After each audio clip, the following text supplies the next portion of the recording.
What is up, fellow thermonuclear AFers? I am a very pumped, if a little exhausted, Dan Favali coming at you with our final installment of this NBA What If series.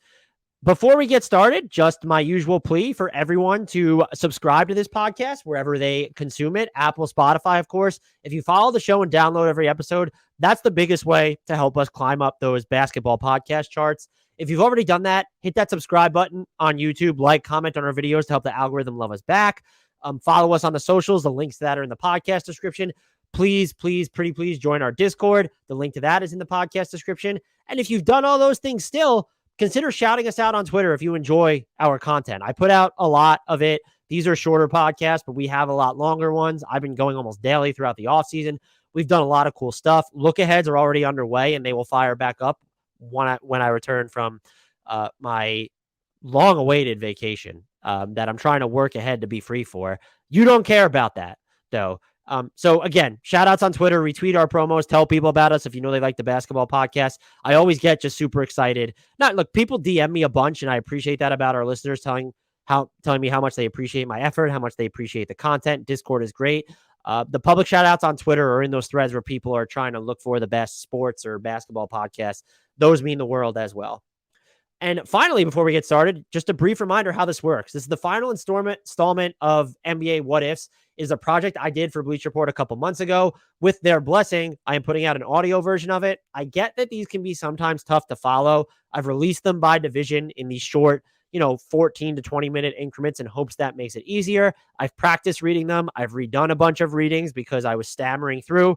There's still some hiccups, but I do think it's at least consumable and interesting. And the way I handled this project was I asked one person who covers, follows, or roots for every team, a smart person, an awesome person, what their biggest what if would be for that franchise. I took their responses, included some of my own words, and that's the project you will be listening to now. If you've not checked out the other versions, head over to YouTube where they've been released as single team clips. You can check out our podcast feed. I released these by division. We are in the final stage, the sixth and final NBA What If episode, and it is none other than the Southwest Division. We begin up next in this NBA What If project with the Dallas Mavericks. Initially, I approached the Dallas Mavericks as part of this shindig determined not to go the what if they drafted Giannis Antetokounmpo in 2013 route. He was considered a stab in the dark reach by the Milwaukee Bucks at number 15. We can't harp too much on the teams that went different directions. Though, to be fair, Dallas later playing the he was on its radar card doesn't help. Steve Nash's departure in 2004 is my pick. His exit almost assuredly cost the Mavs another title during that Dirk Nowitzki era. At the very least, the organization would have more finals appearances under its belt. That did tempt Lauren Gunn, who is a co-host of the Gunshot podcast and also a credentialed NBA media member, but she ultimately went a different direction. Here's what she told me. This is an incredibly fascinating question because the correct answer is absolutely what happens if Nash stays. But my mind can't help but go to the post-2011 Dirk years. After letting the team go after bringing home the trophy, they were in a position the following year to reel in the top free agent of that class, Deron Williams. In fact, the Mavs had the first meeting with Williams, and years later, he said that he was going to sign with Dallas, but was turned off by the fact that Mark Cuban neglected to show up to their meeting. Pairing him with Dirk while they were both in their primes would have likely put Dallas back toward the top of the Western Conference. Unfortunately, the Mavericks didn't land him that year, and the slow transition into a rebuild commenced. That I don't disagree with how Lauren framed this, and it's actually more tantalizing. I think I'm probably than I gave it credit for before she described it to me, just because I think we remember what Williams sort of became, and so I very much dig this view. Extending actual title windows are more bankable what ifs than carving out theoretical ones around Giannis, for example. But that's why the Nash pick is still up there. Let's also be real. We were all flabbergasted, if not offended, the Mavs opted to move so thoroughly away from their title-winning core in 2011. D-Will's prime ended up not lasting nearly as long as most expected, but the next 2 to 3 years of Dallas basketball would have unfurled at a much higher level had he joined the party in 2012. Next up in this NBA what-if exercise, we have the Houston Rockets. It's nice when the what-if decision at hand boasts a glaringly obvious consensus. And as Salman Ali of Red Nation Hoops outlined, that's just what we have for the Houston Rockets. Here's what he told me. There are a lot of contenders here, but the number one spot is a no-brainer. What if Chris Paul never suffers a hamstring injury in the 2018 Western Conference Finals? There's just no other scenario that directly could have led to an additional banner for the Rockets. He's right. Context is, of course, king. In this instance, though, it's probably also painful. As Ali also wrote, the Rockets were on the brink of taking a 3-2 lead over the Warriors and had all the momentum of the series in their favor. Home court advantage was theirs, and it seemed like they had figured out the Warriors on both ends. Defensively, the Rockets perfected a switch-everything scheme they crafted that summer, specifically for the Warriors. Paul was an integral point of attack defender for Houston. On offense, James Harden led a masterclass against the Warriors for the first 3.5 frames.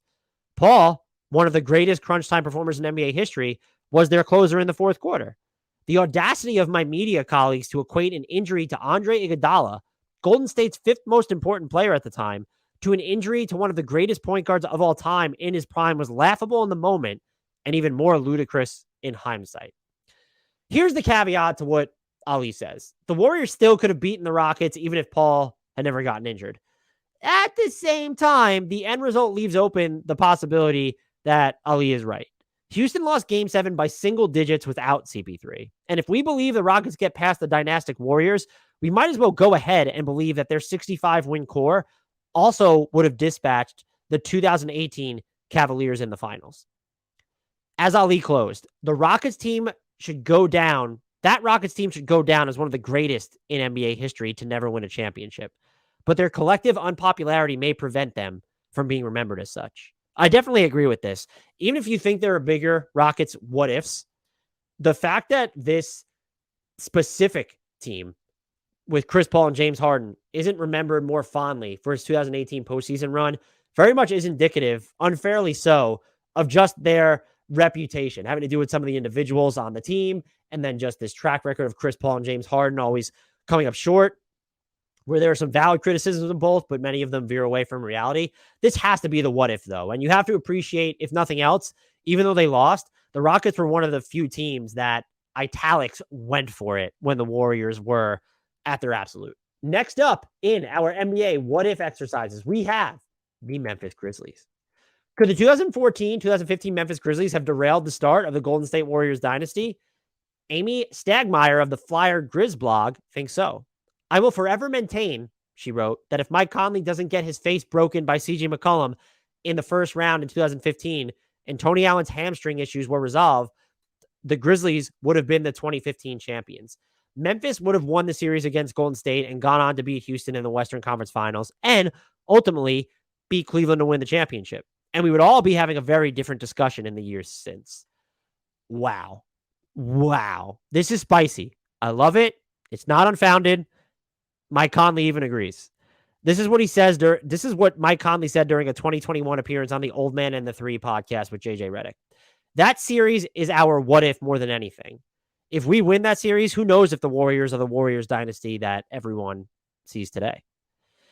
I get what Conley and Amy are saying. The Grizzlies jumped out to a 2-1 lead in that series and for a while appeared to be in control. But the Warriors ended up mismatching their way to a 7-game victory, in large part because they had Andrew Bogut, quotes, guarding Tony Allen, who was an offensive non-entity.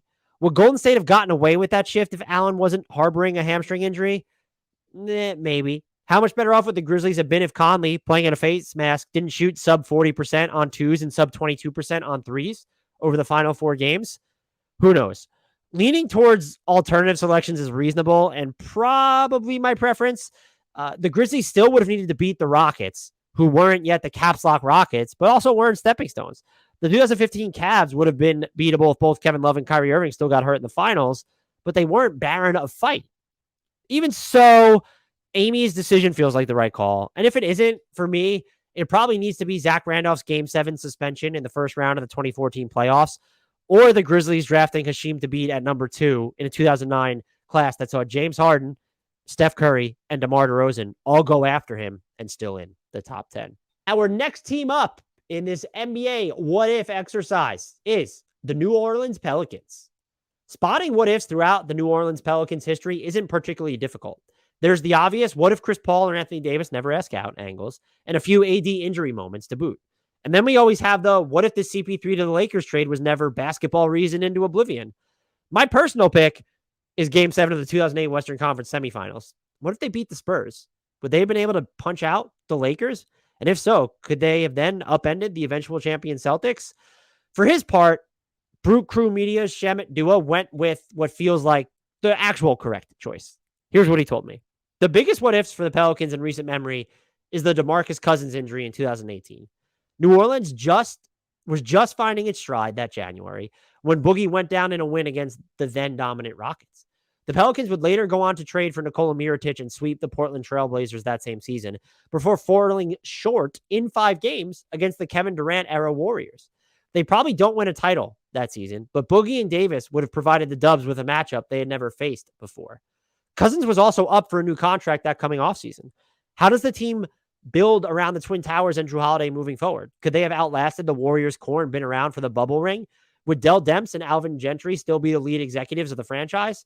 So many questions we'll just never know the answer to. That from Shamit is perfect, and I don't know that I considered it. I definitely didn't consider it in this way going into the exercise. And then when I thought more about it, there's another potential implication to Dua's answer. Does the Twin Towers approach become in vogue sooner if Boogie and AD had stayed together for the long haul? We're seeing a quasi-revival of the dual big lineups, not just in Boston with Al Horford and RW3, or with Cleveland in Evan Mobley and Jared Allen, and now Minnesota with Kat and Rudy Gobert, but also in places like Memphis with Triple J and Steven Adams, and even in Orlando with Mo Bamba and Wendell Carter Jr. this past season, with Paolo Banchero entering the mix now. Boogie and AD share specific similarities with the Kat Gobert pairing we're about to watch. Maybe this approach would have reignited sooner if the Pelicans had gotten an actual window with their own version.